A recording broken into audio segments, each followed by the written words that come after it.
Okay, I think Urmi, the panel is yours. Welcome to this online event, Building Back Better from COVID-19 through Animal Welfare, Environment and Sustainable Development Nexus. Welcome to all of you from across different time zones, and let's get going. The pandemic provides an important context to this conversation, one that should jolt us out of our complacence, but has it. Assessment and studies reveal that we are yet to fully grasp the untapped potential of animal welfare in achieving the SDGs.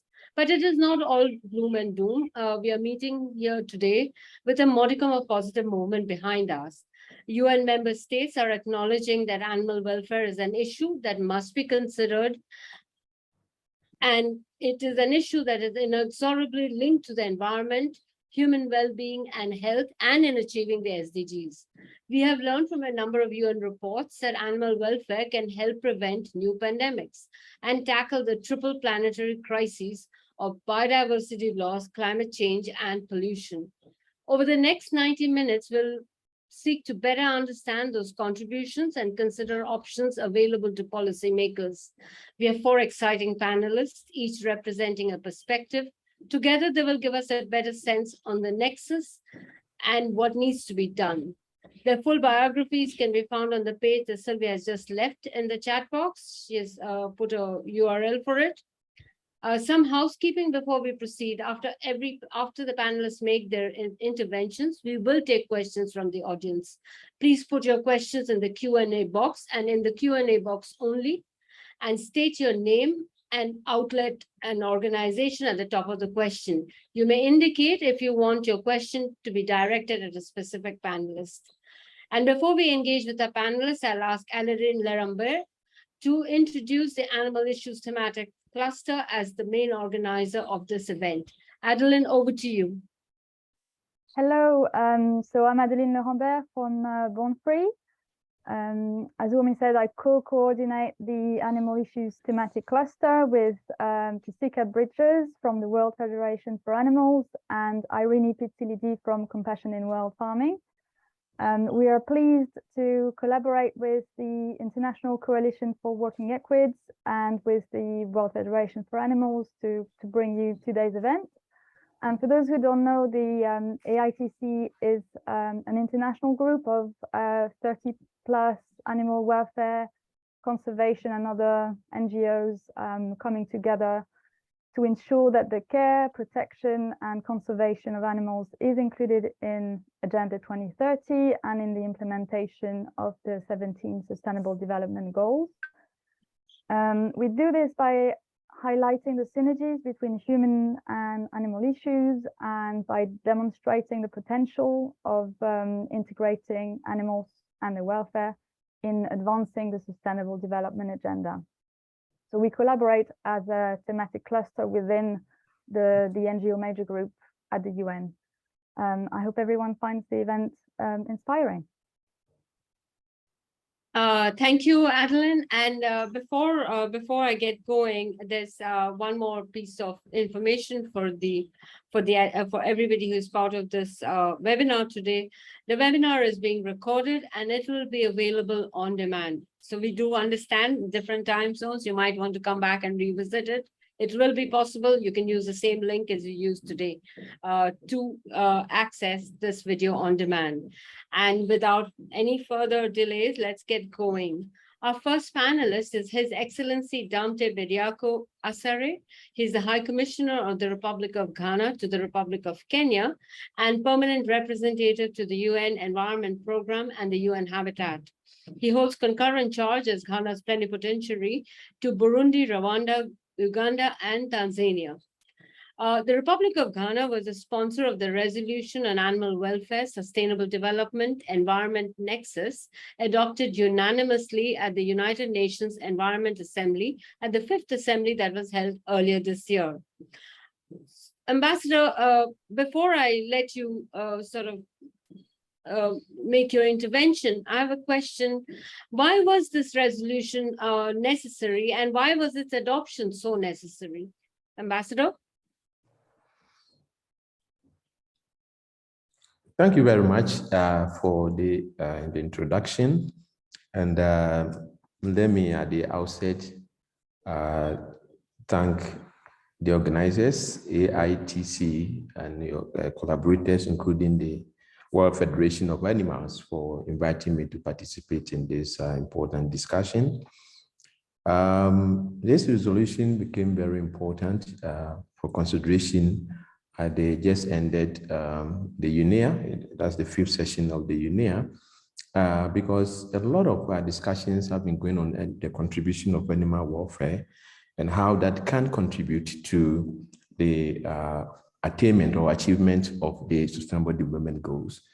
And we felt that at UNEP, that is one particular organization of the UN system that has interlinkages that goes just beyond the animal welfare, but has interlinkages with, with sustainable development as far as with the environment. There were issues to do with why not FAO, why not OIE, but we realized that all these organizations would take an aspect of the animal welfare issues, but it was only UNEP, that platform, that could provide the linkages that we needed, connecting the animal welfare, sustainable development, and the environment. Thank you. So, Ambassador, what do you see as the next steps? What are the bottlenecks probably that are there as we are going forward? Let me take the opportunity to just give my brief remarks, and then I'll respond to the questions if that is accepted. Okay. No, sorry, I thought you were done. Sorry. Okay, thank you very much. So I've already thanked you. So but it is important to also to note that the heightened interest that has been generated on matters related to animal welfare, especially following the adoption of the resolution entitled Animal Welfare Environment Sustainable Development Nexus. We hope that the discussions on various platforms and fora, however modest they may seem, will lead us to appreciate the need to promote animal welfare in view of the significant contribution that such enterprise or investment can make to the achievement of sustainable development goals.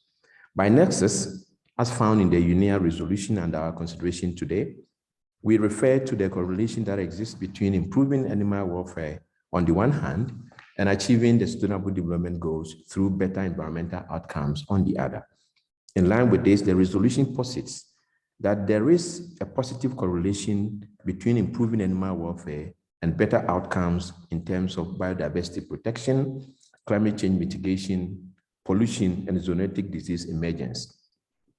Better animal welfare will directly address the drivers of harm to nature and benefit sustainable development.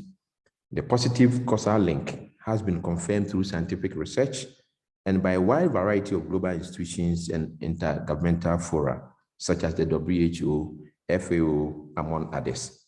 In fact, the Intergovernmental Science Policy Platform Biodiversity and Ecosystem Services and others, including UNEP, have at various times concluded that human actions that rely on the suppression of animal welfare, such as industrial or intensive livestock production and wildlife exploitation, are also the main drivers of harm to nature and zoonotic disease emergence. This also suggests that there is a correlation between the suppression of animal welfare and the negative outcomes for people and the planet.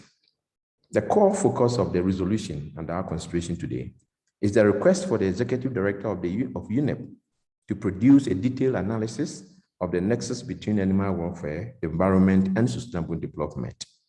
This, we believe, will produce an outcome that will strengthen UNEP's science policy base that informs and guides UNEP's decision-making as to the best and most effective interventions to address the three environmental crises.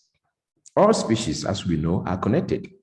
And in view of this, the 2030 Agenda for Sustainable Development recognizes that the welfare of people depends entirely on the welfare of the ecosystem in which we live. And that increasingly the welfare of these ecosystems depends on our collective ability to protect them. Animals form a critical part of the ecosystem and people's dependence on animals have evolved and in many instances have become more pronounced. Member states in the same Agenda 2030 also declared, and I quote and unquote, we envisage a world in which humanity lives in harmony with nature and in which wildlife and other living species are protected. By this, member states understood that the protection of animals and their welfare is a key factor to achieving the goals that the world has set for itself, as well as an essential outcome of environmental sustainable development. I wish to conclude that the animal welfare resolution was to highlight that animals matter to the sustainable development and that improving animal welfare contributes to the achievement of Agenda 2030 goals. 2, because all species are connected, understanding how they interact will determine whether we will achieve or whether or not we will achieve the sustainable development goals. This shows that protecting and improving animal welfare contributes to sustainability across many of the goals and targets in the 2030 agenda. And this is widely acknowledged, including by the UN system.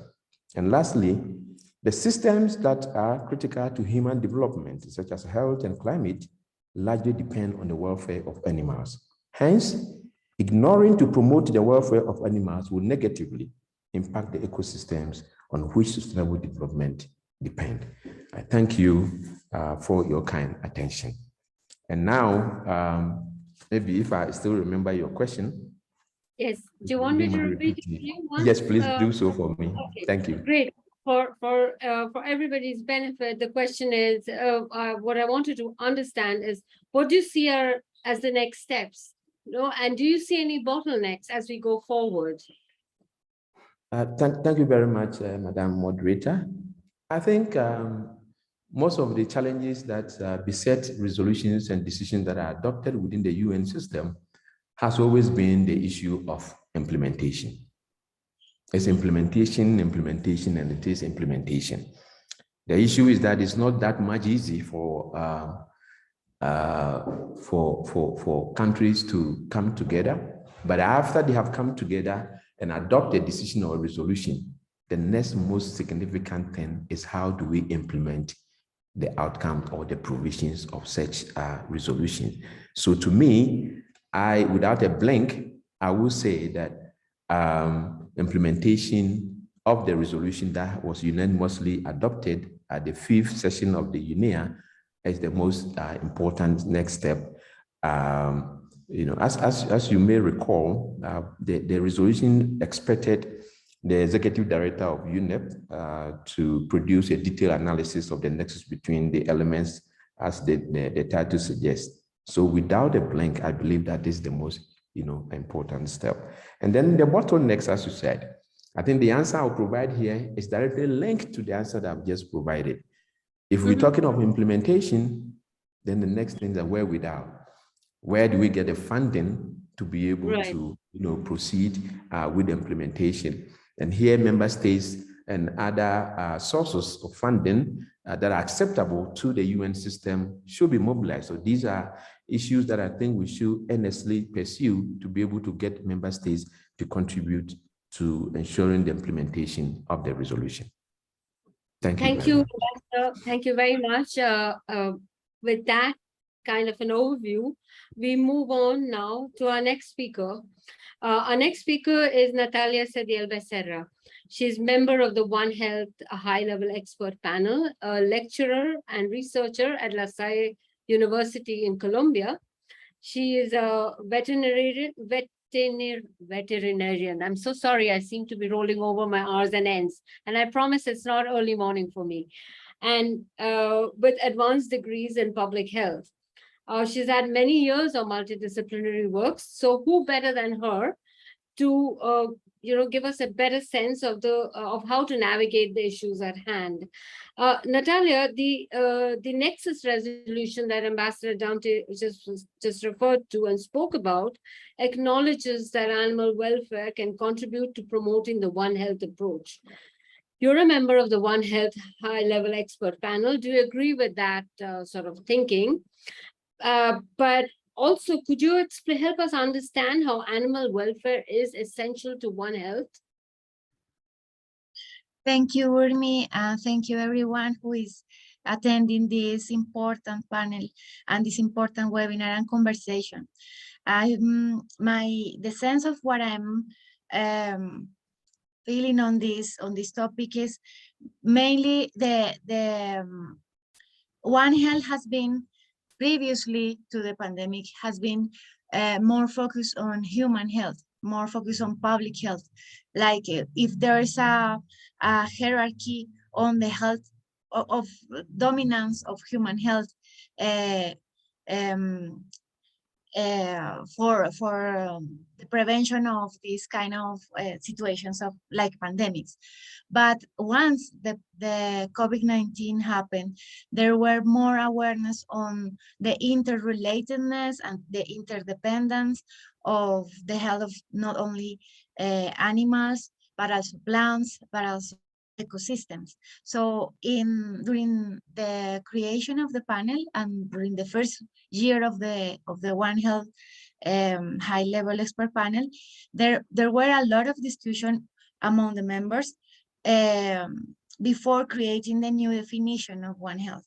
So for us, it was very important to acknowledge that we didn't need to, or that we didn't want to release a perspective where there is a more dominant importance of human health, but on animal health also, and also the ecosystem health, because in the panel there are a lot of experts from the ecosystems field. So right in the definition of our releasing the plus pathogens publication last month, we are stating that One Health needs to recognize that the health of humans, domestic and wild animals, plants, and the wider environment are linked and interdependent. And I want to point out specifically the principle. We released the definition with 5 principles, underlying principles to make One Health implemented, as the previous panelists mentioned. The hardest challenge of One Health is the implementation, but we try to give some advice on the premises, the principles that needs to be accomplished first are 5, and one of them is the stewardship and the responsibility of humans to change behavior and to adopt sustainable solutions that recognize the importance of animal welfare and the integrity of the whole ecosystem. Because if we don't acknowledge and we don't integrate the vision and how we are treating animals, how we are producing food, the way the food change, especially the food change and the food agricultural industry needs to change, needs to acknowledge that there are more harmonious, more healthy practices that we can adopt. There are other principles, that are equity among sectors, equity among political and socioeconomical groups, that we have to acknowledge transdisciplinarity. But to answer your questions, I think the principle 4 that just mentioned is the one that acknowledge the importance of animal welfare on One Health. I'm not sure if I was clear.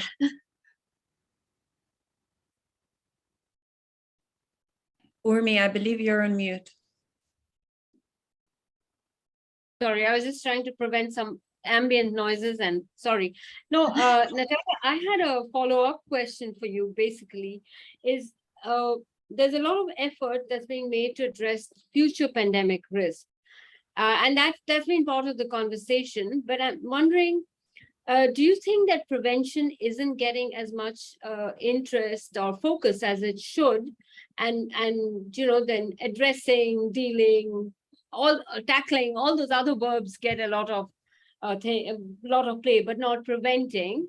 And yeah, basically, if you could then sort of explain to us why that's happening, and what can be done to prevent that obvious silence. Yes, thank you for us for pointing out the prevention part. Actually, the One Health community of practice is understanding that we need to be more clear and be more we need to sorry, we need to do more advocacy for the prevention part of the pandemics, because seems like we are trying to always detect and respond, but not prevent. So in order to really do One Health, we need to really prevent. And there are a lot of evidence, scientific evidence, that the risk of spillovers that are the origins of pandemics, which means that the movement of pathogens from animals and humans are more clear and are more likely to happen, are mainly related to the way we are connected with animals. So, for example, when we there are decades of research from epidemiology, from ecology, from genetics that suggests that we should reduce the spillovers if we focus on 4 actions. These 4 actions are we should protect tropical and subtropical forests, which means that the way we use land, the way we change ecosystems, especially those, the tropical and subtropical, must be with the focus of preventing the drivers of disease, of zoonotic diseases. For example, wildlife that survives forest clearance or degradation tends to include species that can live alongside people and that often host pathogens capable of infecting humans. One example of this is, for example, in Bangladesh, that bats that carry Nipah virus, which can kill 40 or 75% of the people infected, now roost in areas of high human population density. So we should protect forests in order that the animals that live in those ecosystems don't change don't change place, don't move to where are other domestic animals or people. So first we need to protect land, or we need to be wiser on how we change the land use. The second is the commercial markets and the trade of wildlife, and the trade of live wild animals that pose public health risk. So we are seeing after the pandemic that several countries are banning or are regulating more strongly those markets, no, the wildlife markets or wet markets. But that needs to be also we need to address also the importance of understanding that regulating must be in connection with needs of indigenous peoples and the communities that lives close to these animals and that are their food security depends on wildlife animals. So there are not right and strict formulas, but we need to integrate communities on those regulations or on those politics. That's the importance of including everyone in the conversation when we are trying to prevent.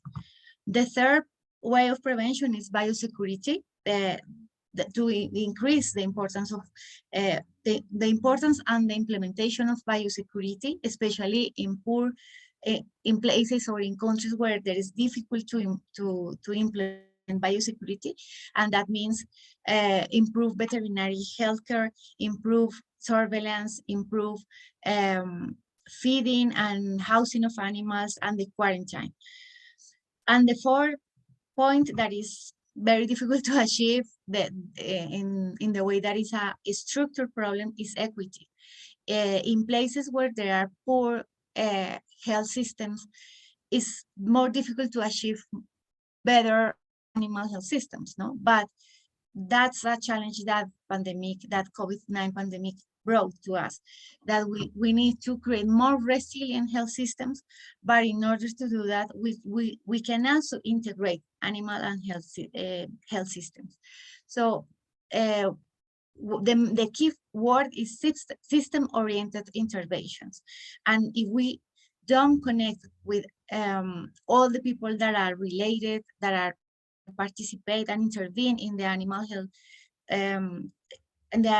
health systems and the food chain system, we are not doing the complete work. Right. So Natalia, would one be correct to understand that putting animal welfare in the context that you were explaining it at the center of it is actually like, say, you were mentioning about not transgressing into their habitat to ensure that they are not displaced. So ensuring their welfare is actually a key way of ensuring human welfare, because you will avoid spillovers. So basically, animal welfare, and the example that you gave us about not degrading more land or more forest, that kind of an animal welfare measure is what is critical towards prevention of future pandemics. Would you say that that's a correct sort of thing to have understood from what you were saying? Yes, the land use is key for the prevention, but there are other practices. For example, there's a lot of evidence that spillovers are more likely to happen under conditions that increase the likelihood of infected animals shedding viruses can multiplicate, no? So when animals are housed in cramped conditions or not fed properly, they can also be more likely to transmit and to create more They'll be more infection. vulnerable to disease and be transmitting. Is Exactly. Yes, Okay. there are like big drivers like land use, but there are other drivers that are more local. Right. No, that's the way we feed animals, the way we house animals, how, if there's or not veterinarian people with veterinarian in those places where there are remote places. So we need to change the way we are relating with nature there, and Right. we acknowledge that we need to feed ourselves, but we can do it in a different way, in a way that are not transgressive for the ecosystem Okay. and for us. Okay. Thank you, Natalia. And I'm sure there'll be a lot of questions waiting for you on the other side, and we'll come back to you. But Thank you. for now, I will move on to Cleo Verkol.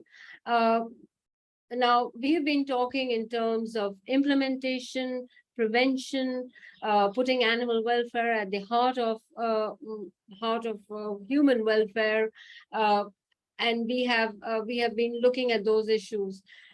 So Cleo Verkol, as our next speaker, who's a research fellow, at the Stockholm Environment Institute, and she has over a decade experience in the UN climate and environmental policy space. What is interesting or more pertinent to our conversation today is that Leo is a lead author of a recent policy report on how governments can mainstream animal welfare into sustainable development policy. This paper informed the independent scientific report for the Stockholm Plus 50 conference that was held recently. So Cleo, your report, your paper mentioned, which I just mentioned, identifies several key pathways for policy making. Could you elaborate on these pathways for policymakers? Yeah. Thank you, Urmi. I see you now. Sorry, I thought I'd lost you. No, I'm here.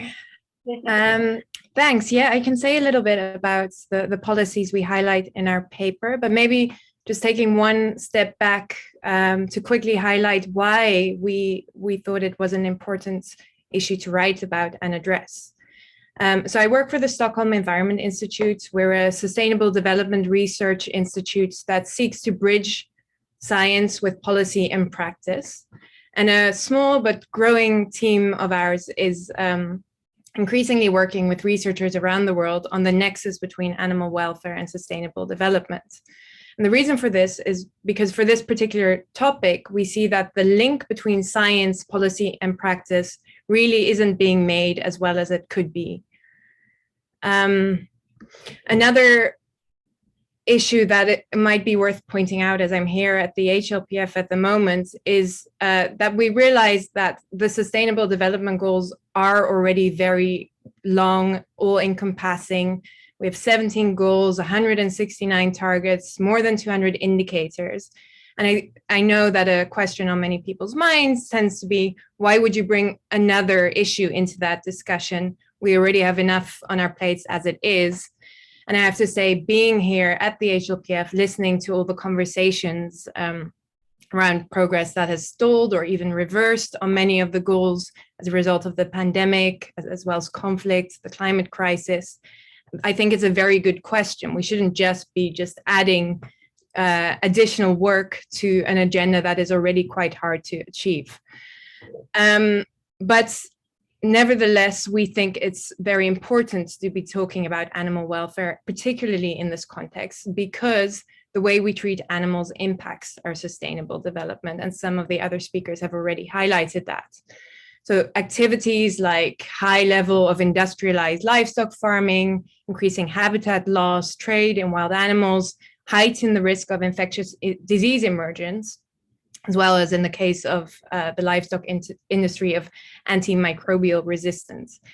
Like at the moment, it's estimated that around 3 out of every 4 new or emerging infectious diseases in people come from animals. And if we see just the great amount of trouble and setbacks that the pandemic has caused us, that is a risk that we need to avoid in future. And so this is an important issue to take stock of and also go to the heart of the problem in terms of addressing it.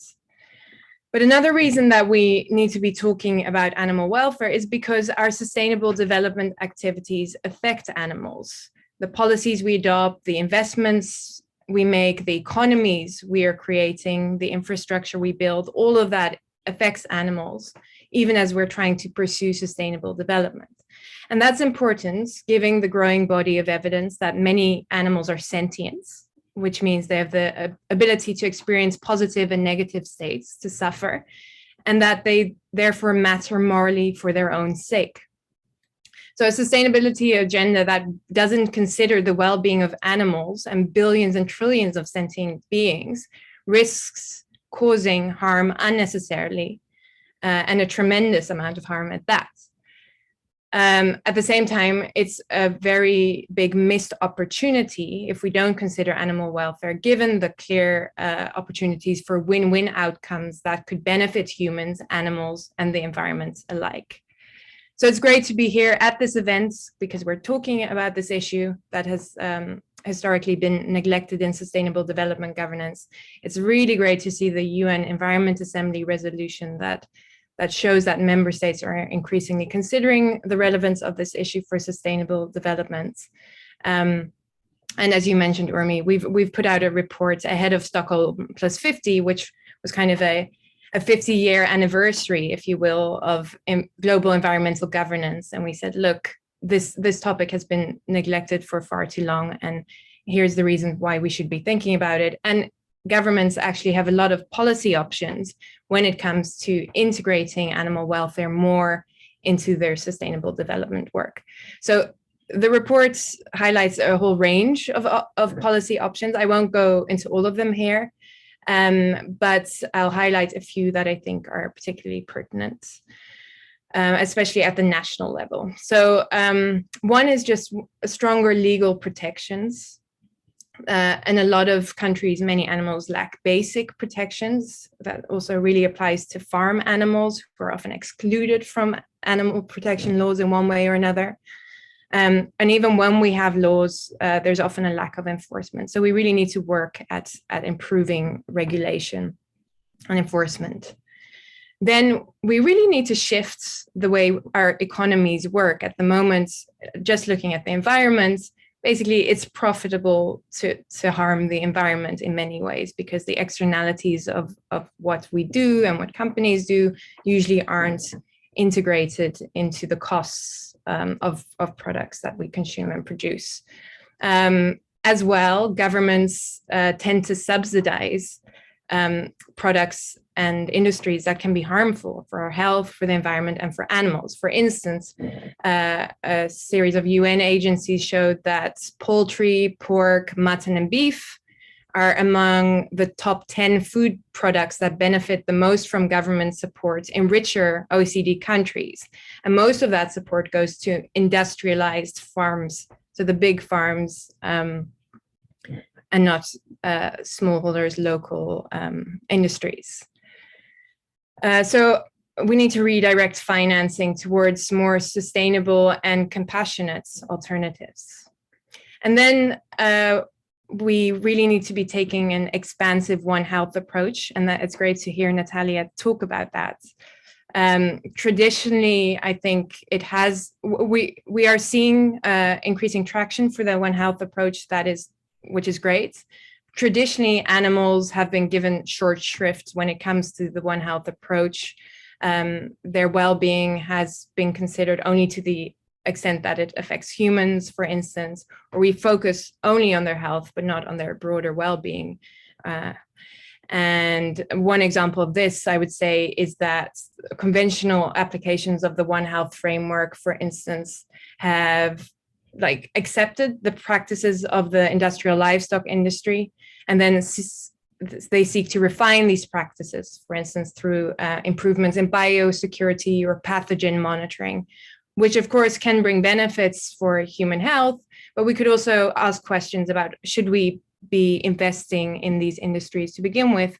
Are there other food systems that would actually be better from a human health perspective, from an environment perspective, and an animal welfare perspective? So a bolder and more expansive approach is what would be really welcome here. One other element that can't go unmentioned is the need for just transitions. And again, this really resonates with what Natalia was saying. We can't just shift economies and policies without thinking about who's going to be affected, which stakeholders, how do we ensure the benefits of these transitions, both environmental, but also on the animal welfare side, are maximized and any disruptions minimized. So that means engaging with communities who will be affected, thinking about their losses of livelihoods and food security, and how do we go about ensuring these needs are met.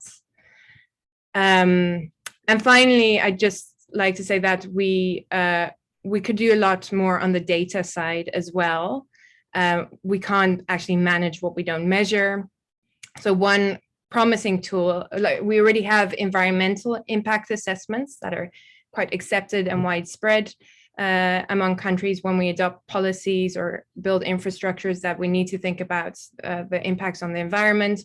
We could be doing similar things when it comes to the impacts on animal welfare and just integrating that into our planning. And again, this UNEP report that has been commissioned is very promising in that regard, to actually gather this data together so we better understand these linkages.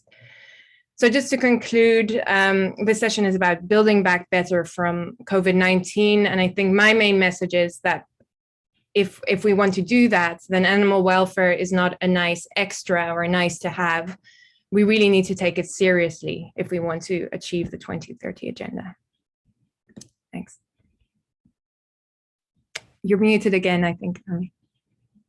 Sorry. Thanks, Cleo, for that. That's as clear as we can get about how critical animal welfare is to actually our well-being in a general sense of the term, not just in a narrow sense. I presume it would be safer to say well-being of the planet. But what was interesting was that these are all very interesting considerations for national policymakers. And I'm wondering if we go a step further, and look at international policy, say a platform like the HLPF or any other international forum of this magnitude, what can it do to actually make this possible? I mean, this kind of an integrated transition that you're talking about, mental transition as well as of course, a practical transition. Yeah, thanks. So again, similar to national policy, I don't think there's one silver bullet, right? We need a series of different policies at different levels, and that will hopefully bring us closer to the goal, but we won't get there overnight. But I do think it's extremely important that we discuss this issue at an international level.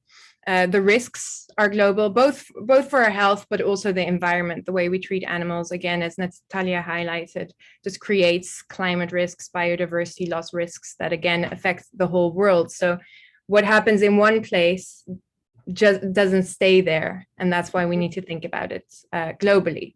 So some options that are being floated are, for instance, developing a treaty or a declaration on animal rights, or at least animal welfare at the UN level.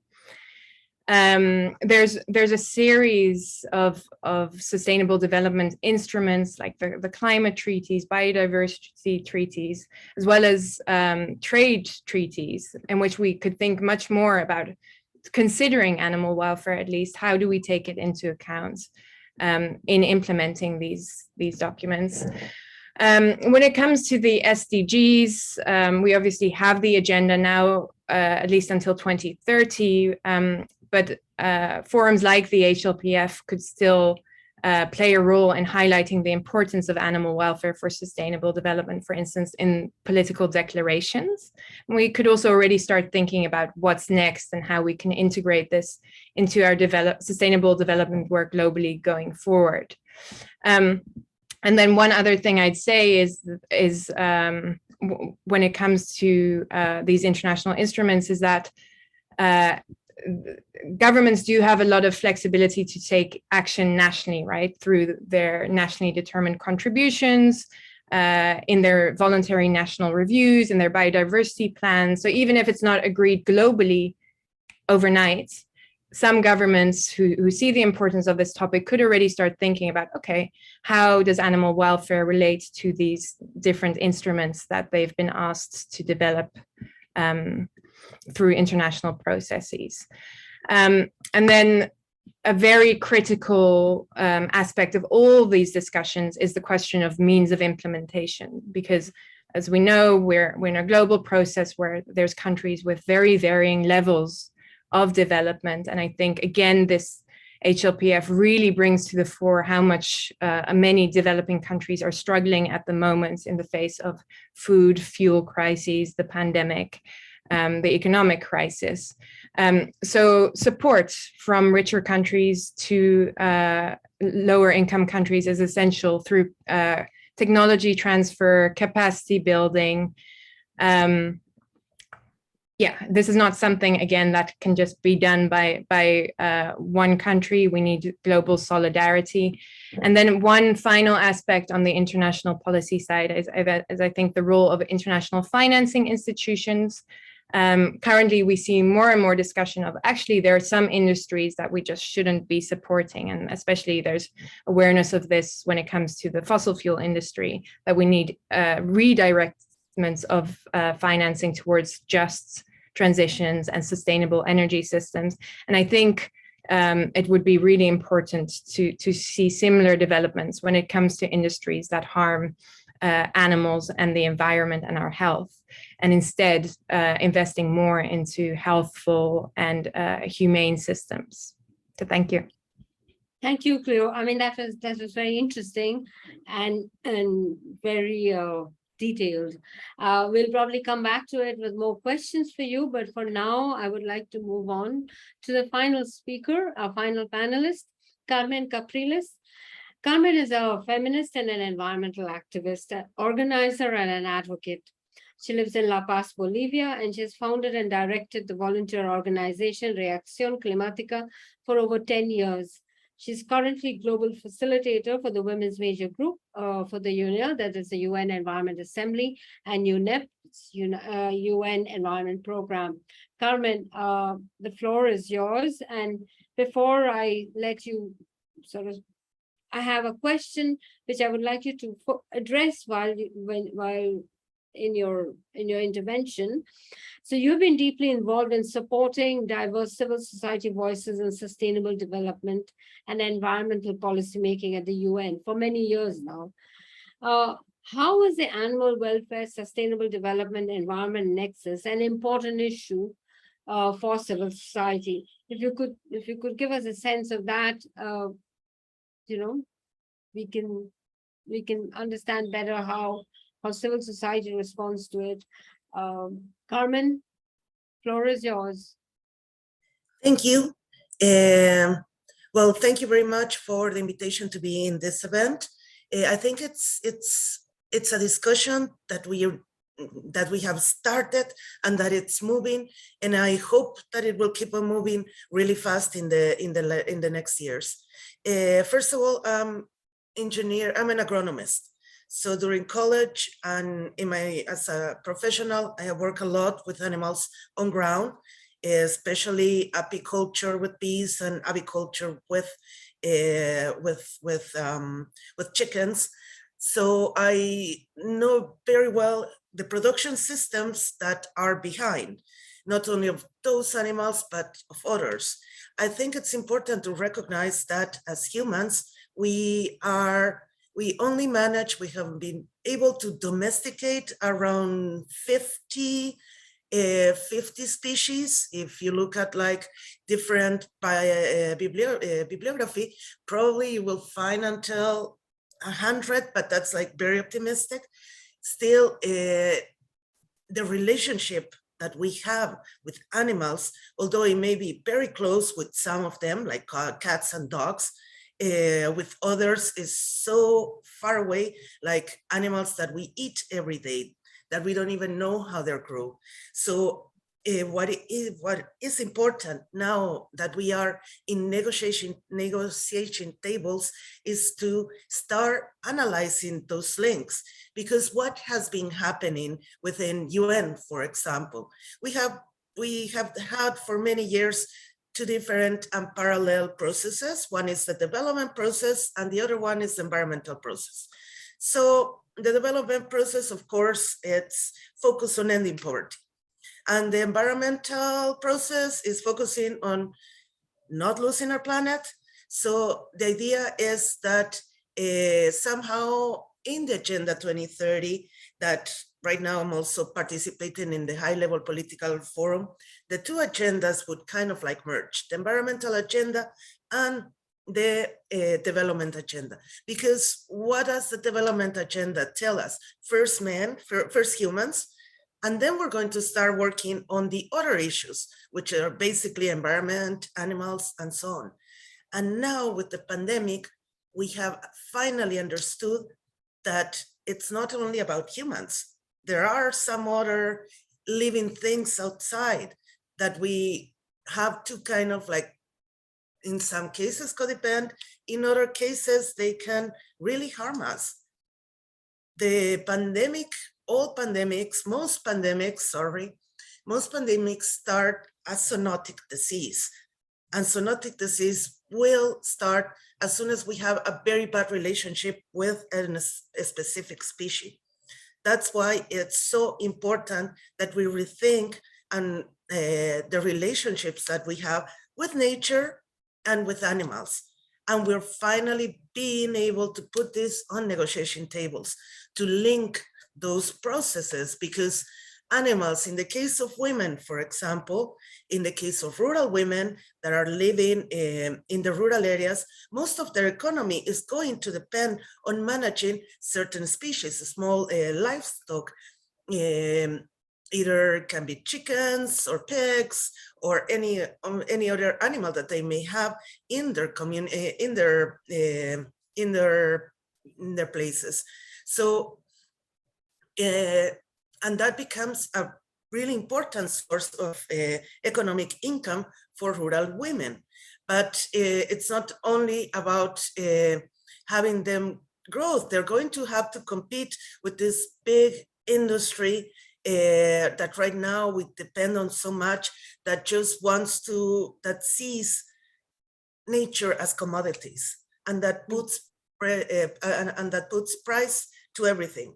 And an animal that does not have a price, an animal that's not good for economy, an animal that we cannot use. So why should we protect it? And that's what we're seeing, for example, in the Amazonian, because although we have all this biodiversity, one of the ecosystems more diverse in the world, it's being burned to put two things: soybean and cattle. And we're losing thousands of species because of that.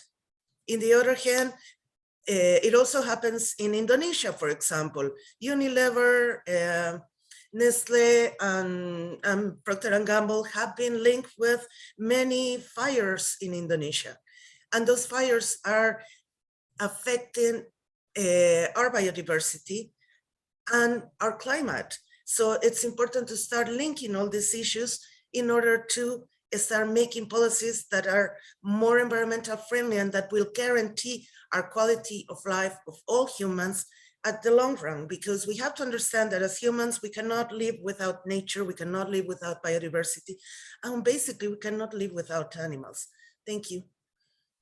Carmen, so, you know, the thing that comes across is obviously the urgency of acting and the urgency of understanding the nexus. But what I would like you to address is, why is it so important for civil society that this nexus be recognized and addressed at you know, at an intergovernmental level? Because a lot of what you're saying is focused on national governments and what national governments should do. So why is it so important that it be raised at you know, at the intergovernmental level? Because we're facing three big planetary crises. One is climate change, the other one is biodiversity loss, and the other one is pollution. And we have to understand that in the planet, we're not the only species. So we need to start seeing the relationships that we have with animals as a political issue, because we're not used to seeing that as political issue. So it's important that we, that governments understand that the policies are not only for humans, but at the long run, it has to include the animals and the wildlife and the whole ecosystem. And I remember one time I met a representative from Botswana, and he told me that Botswana was the country with the most elephants. And I'm inspired because Adeline has its elephant. So it reminded me of that. And he said, oh, we have the most elephants. Unfortunately, the elephants cannot vote. And that's kind of like the question that we have right now, is that animals cannot choose the policy that is the best for them, although they may be the majority. So that's why it's so important that we start dealing with these issues at a more international level, at all these agendas, because we have to stop seeing animals, seeing wildlife as only commodities. And we need to start seeing that they're part of our quality of life. Thank you. I suppose that's the intergovernmental international level is an antidote to animals not having a vote. I mean, I'm trying to simplify it and make light, but basically, yes, that's the reason why we need the answer. Otherwise, they will get neglected over and over again, as you pointed out. Thank you so much, Carmen, for your intervention. And we will now be moving on to the audience questions. But before that, I'm going to take advantage of my sort of prerogative as moderator to throw open a couple of questions for our panelists. So there's good evidence that including animal welfare into decision-making has the potential to facilitate win-win situations and reduce potential harms. However, uptake has been slow to date. For example, the WHO only recently included One Health in the list of important topics on its website. What are the primary barriers preventing the Nexus from becoming more widely accepted and incorporated into policies? I'm going to invite Cleo to sort of open this, and then we'll move on to the others.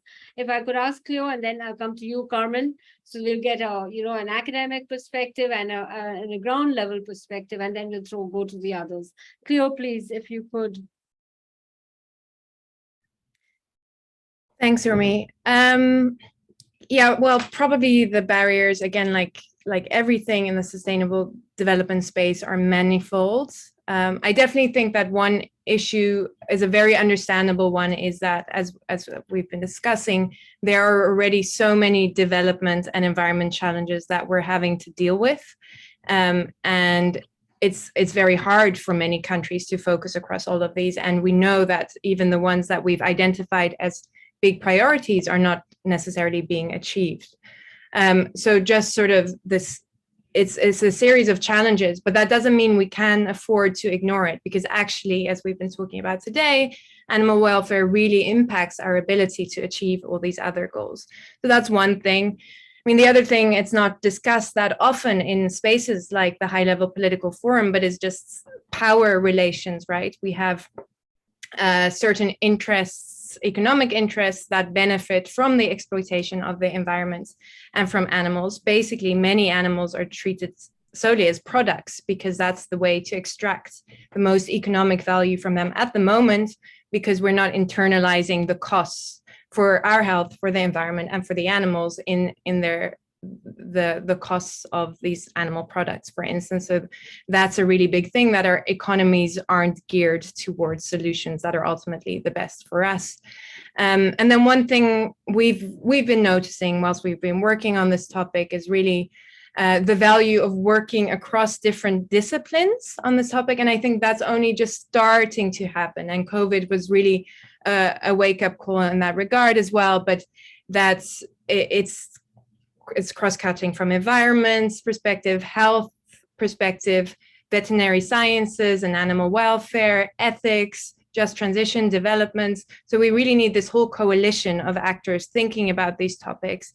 And it's a real cliche in the sustainable development space, but it's really a question of getting out of silos. Right. And maybe I can just highlight in that context an open letter that we at the Stockholm Environment Institute initiated with a few other organizations, which 300 academics and experts across different disciplines have already signed. We brought it out just ahead of Stockholm Plus 50, and this calls for more attention to mainstreaming animal welfare into sustainable development governance. I'll see if I can find the link and share it here, because we're still accepting additional signatures. And I think that's an important first step, is like breaking these silos and highlighting, look, all these different disciplines actually say this matters. We now need to bring them together more for action. Thank you, Cleo. And that's very interesting. And if the letter, the link to the letter can be found, then that would be great. Or else I'm sure Sylvia will be able to put it up in on the sort of organization website, so that it can that people can flow back to it later on. I have a slightly different question, and this one's directed. I'll ask Ambassador Dante to address it first, and then Carmen. I'm sorry I said I said this earlier, but I think this is something that I think you'll be better positioned to respond to. Is how can different stakeholders, Mr. Ambassador, how can different stakeholders collaborate to raise awareness and operationalize the Nexus? I mean, we're seeing a repeat of the same themes across from the different perspectives, but how do you come together to actually to move beyond just identifying the same problems? Mr. Ambassador?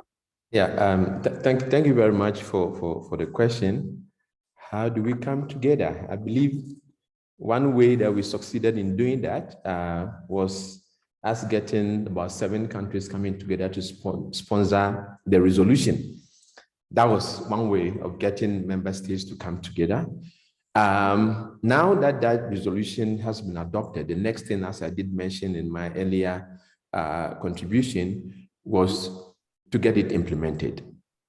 Now, what we're doing, what I think we have to do is to make good use of some of these platforms and fora that are created to create awareness among member states, to deepen understanding and appreciation of the contribution of animal welfare and how that can contribute to the achievement of the Sustainable Development Goals. Because we're talking of 2030, we are in 2022, just 8 years away. Just like the way we handled the MDGs during the period, that we are too close. And the pandemic also took a chunk of the just about 2 solid years out of the efforts that we're making towards the achievement of the Sustainable Development Goals. So I think the only thing we need to do is to use the fora, use the platforms to mobilize, and then have appeal to member states to come together. And I do believe that platforms like the High-Level Political Forum will be a very important platform to also mobilize not just resources, but member states to rally behind the implementation of this Nexus resolution. So I think these are the various ways.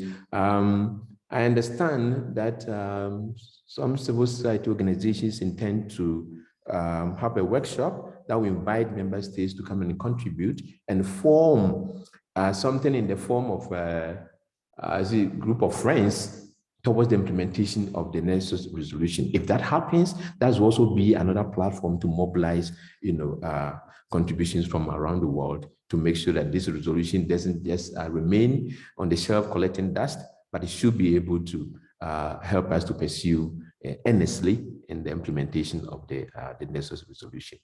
Thank you. Thank you, Mr. Mastro.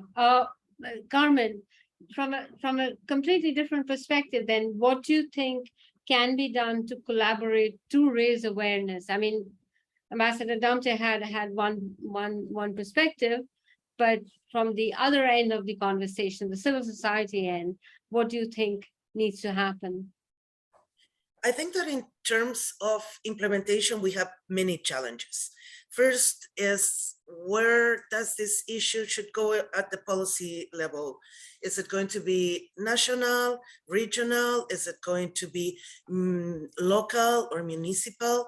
I do think that this resolution should be worked among local authorities as much as it could be possible, because in many cases, local authorities are going to be the ones that can do something more on ground around animal welfare issues.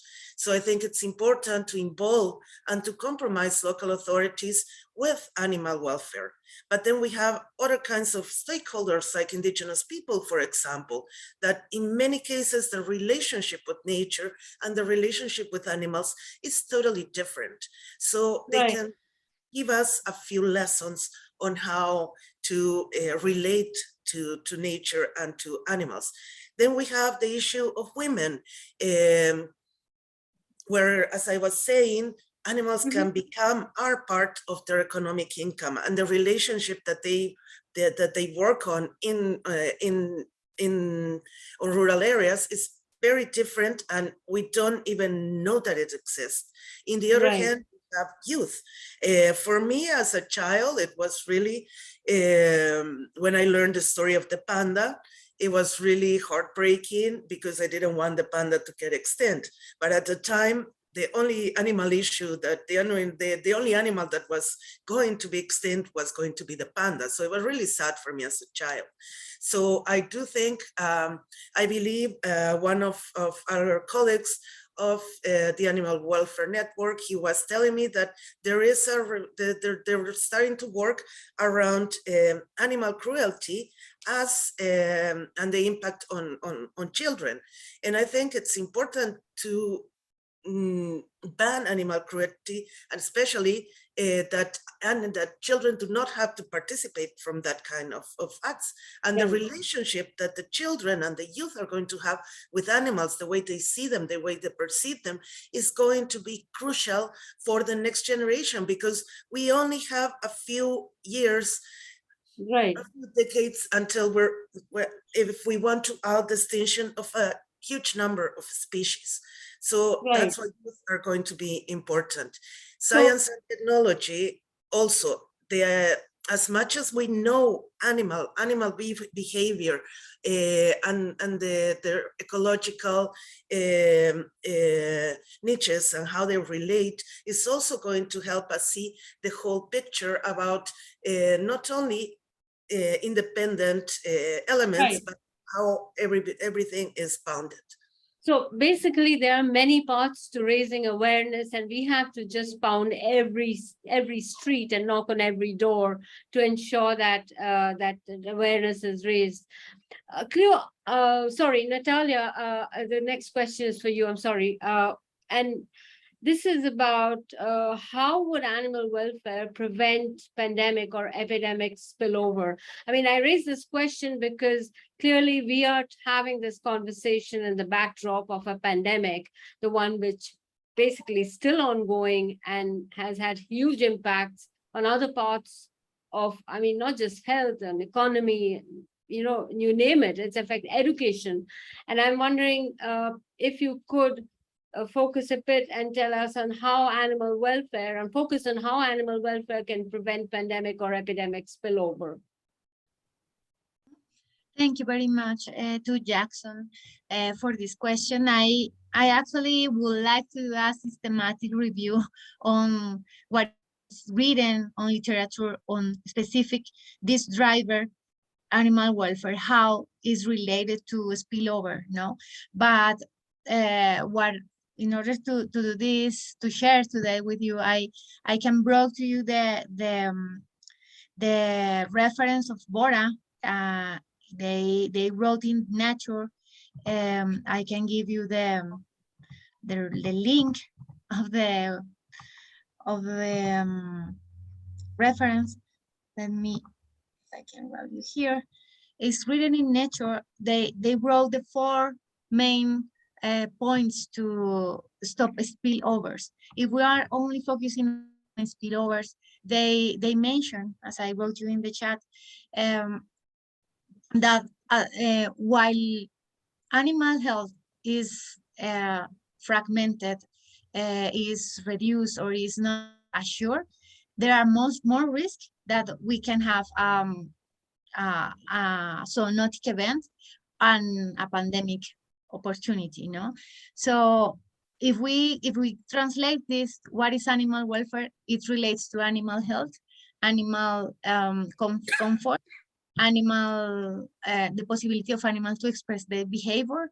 And if we see the 5 freedoms, I don't know if you are if the public are related with the 5 freedoms that are mentioned on literature, that are related to hunger, thirst, comfort, pain, injury, disease, express the normal behavior, and express freedom of fear and distress.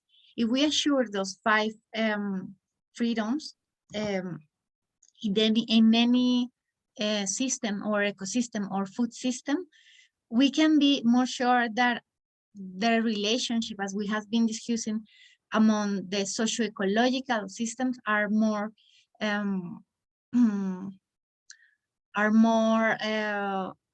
freer of disease and are more healthy, are healthier. But for sure, this is a topic that we can explore more from the academic and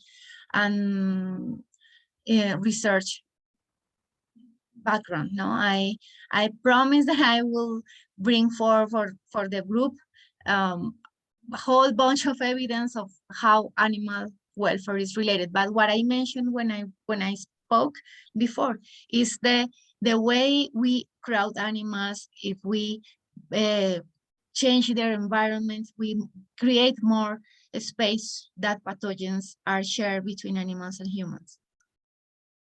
Okay, thank you, Natalia. Cleo, there's another question which I would like to direct to you, and that is, what are the pitfalls or issues that can arise from a valuation of animals and nature? I mean, we constantly run into this thing about the need to treat nature as an asset, or at least put a value on nature so that we do not disregard it, because it's only in putting a value that we will not we will take into account its depreciation or degradation. But yet there is always an underbelly to that exercise. And what are the dangers and pitfalls of doing that? So of course, the leading question then is, which is the fine line to walk? Yeah, absolutely. So I do think it's worth pointing out that we would have very different economies and societies if we did value animals and the environment more economically. For instance, the raising of animals for food contributes about 15% of global greenhouse gas emissions, which doesn't make sense economically given the immense costs that the climate crisis is havocing on our economies and societies. The risks to health are similar, and biodiversity loss.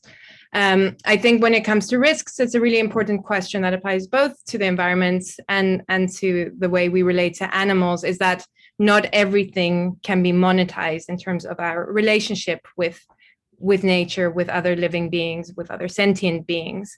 The IPBES just brought out a report this week, I think, that actually talked about there's more than 50 ways of valuing nature, but yet we tend to focus mainly on this economics of it.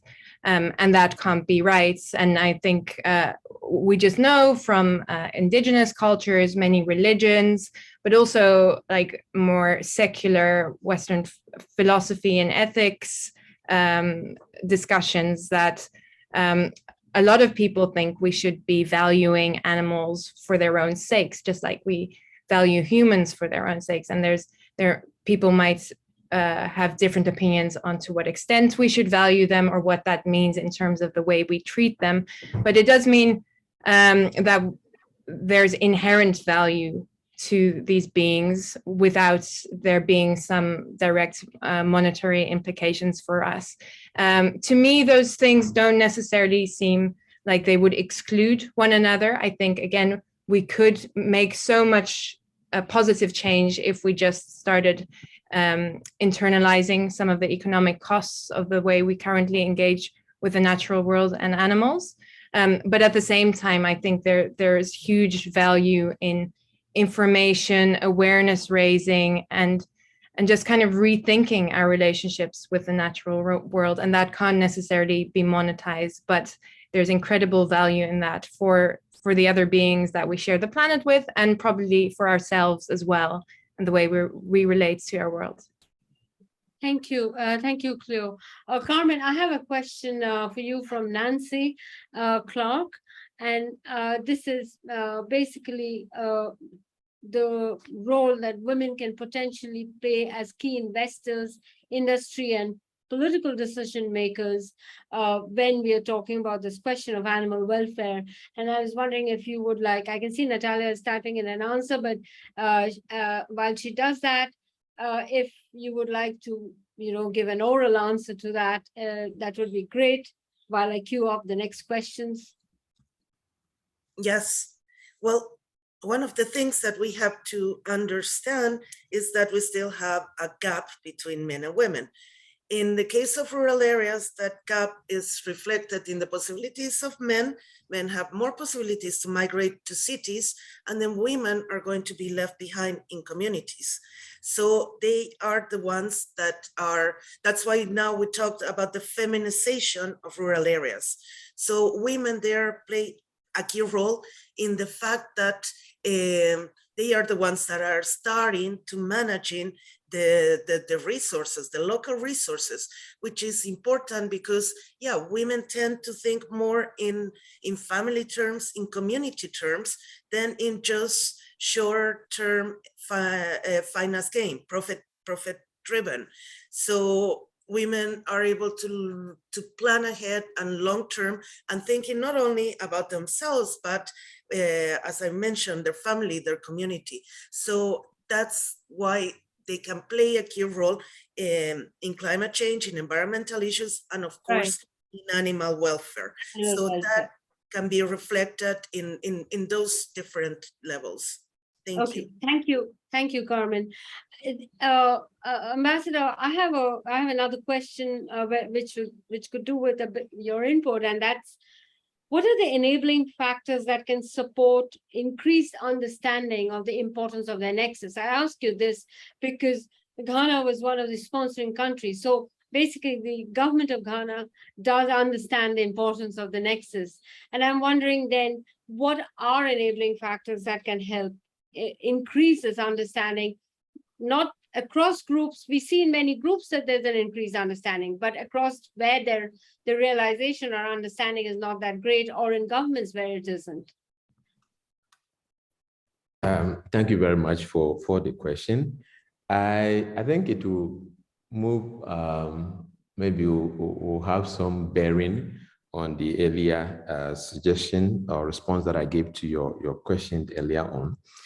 But I also think that the secretariat, the role of the secretariat is quite significant, of UNEP secretariat, in deepening understanding of the nexus. As I said, once the resolution has been adopted, it is no longer the exclusive, preserve of the countries that sponsored the resolution in the first place. Now it is a global resolution. So I think that the secretariat has a very critical role in deepening understanding across member states and across regions and within the international community as well. And that will take the form of because I'm aware that at the moment they have selected a focal point to coordinate the implementation of this resolution. So most of the programs that they can handle as a secretariat, because as I said, it's no longer a resolution meant for Ghana, it's no longer a resolution meant for the other sponsoring states. It is now a global resolution meant for the entire international community. So we cannot, discount the critical role or contribution that the UNEP Secretariat can make in creating and deepening awareness and then also understanding of the resolution. But as I said, in addition to this, the other fora and platforms where discussions on the subjects take place are all part of the various avenues that we can use to deepen and then spread the message about this nexus resolution across the board. Thank you. Okay, thank you so much. Before I move to Cleo with a different question, I'd like to bring Natalia in on basically, because of the time when we are speaking in, where we're having this conversation, where do you see, health, One Health in particular, becoming that enabling factor that can help increase our understanding of this nexus, of the importance of this nexus? If you could situate the need for this understanding and the possibilities of awareness in the current moment that we are in. Thank you. Actually, the link among the One Health movement and with sustainable development and addressing all the crises that we mentioned in this webinar is clearly acknowledged by many policymakers, but civil society, by academia. Seems like, for example, this week we have a meeting on the Pan American Health Organization with all the reference points of Latin American countries regarding the control of zoonosis. And we were discussing how the One Health policy in the region can improve all the indicators, because we are in Latin America, we are the more unequal region of the world.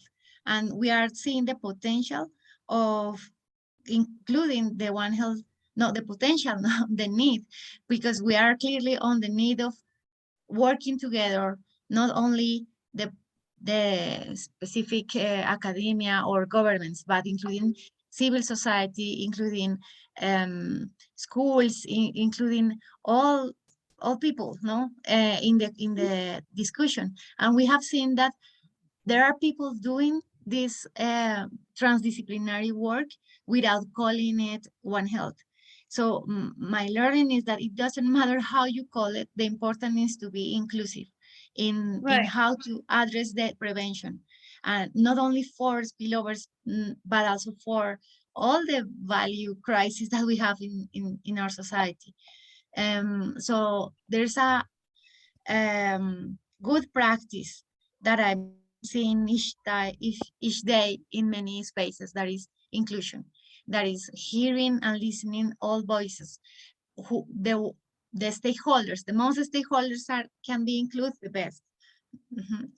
And it doesn't matter if you call it One Health, Eco Health, or other health, but the important is to integrate more, that we are all connected and that we are all impacted by anthropogenic actions.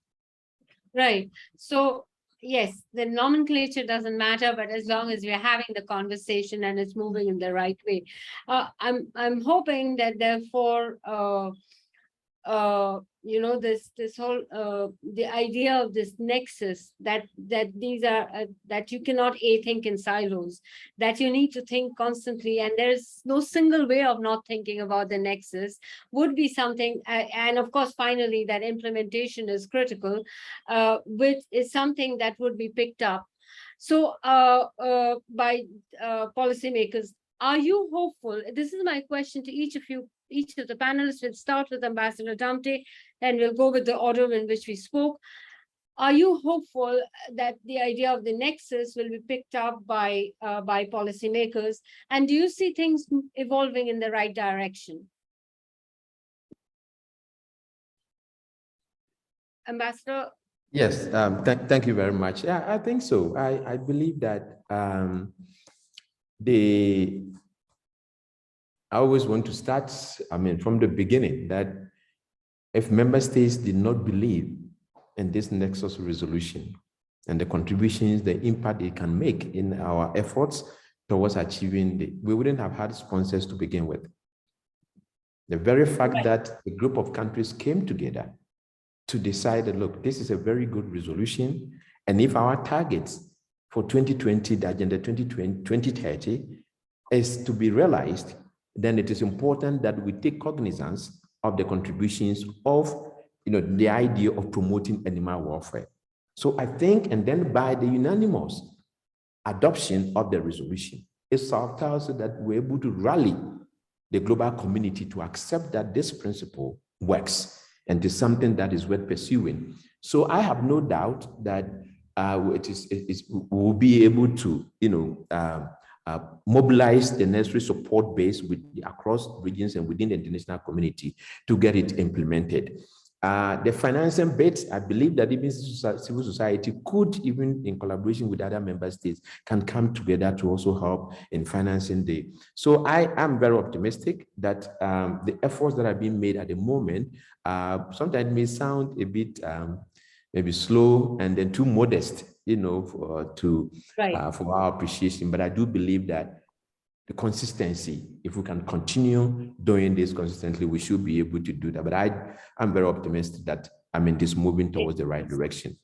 So I'm going to take your sense of optimism and take it next to Cleo and ask her how she sees it very quickly. If you give us a sense, do you underwrite the sense of optimism that the ambassador has expressed? I'm also optimistic. I think in part because when we started working on this, it was a small team, and we thought, let's see how it lands. And there's been a lot of interest, and many different stakeholders from different disciplines and people really around the world have reached out to us saying, look, we're really interested in this topic too. How can we work together more? So it feels like there's a lot of momentum at the moment, and that's exciting. There's a lot of work to be done, so let's get to work. Okay, so that's two for positive movement, cause for optimism. Natalia, where do you think we are? Are we traveling in the right direction? Yes, I'm also optimistic that the power dynamics of the world are changing in ways of how we took decisions. And for me, all that we are talking about is how we translate power, who are taking power of the world, the health of the world, the sustainability of the world, no? And I got impacted by what Carmen said about who are the voice of the animals, who are bringing into decision making the voice of the animals. And for me, knowing you, knowing all of you, and getting in contact with you and learning from you is part of of being optimistic, that we are seeing a change in the power dynamics of how are decisions made in the world related to the ones that are not, that don't have voice to vote, as Carmen said. So I'm grateful for that learning today.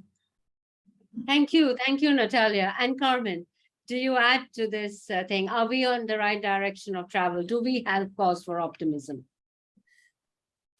I think we have to be optimists, although in many fields we're not seeing the progress that we would like, and in many fields we're seeing regressions.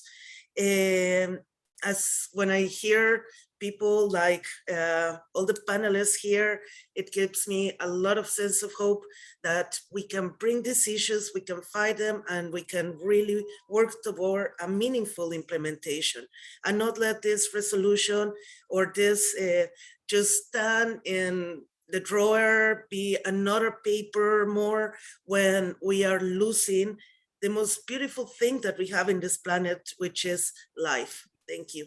Right. Thank you so much.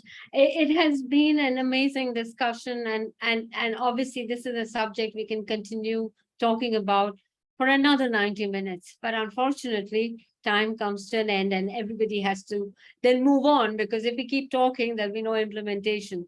So we have to get on with the real work of implementation.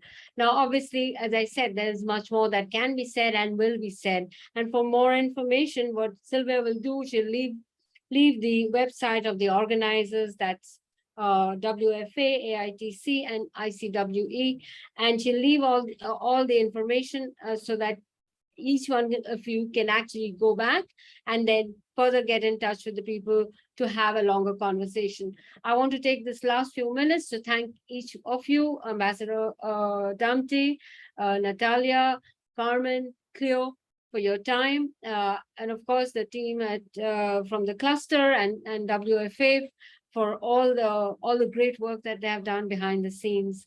Thank you again for everybody who tuned in.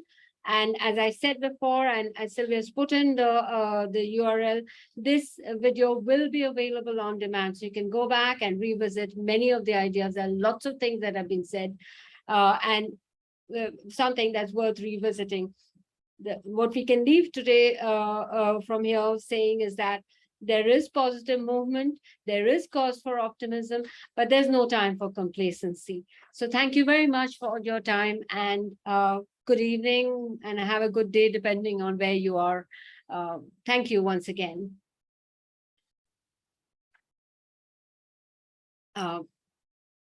Bye-bye. Yes. Bye. Thank you. Bye. Bye. Thank you. Thank you for having us.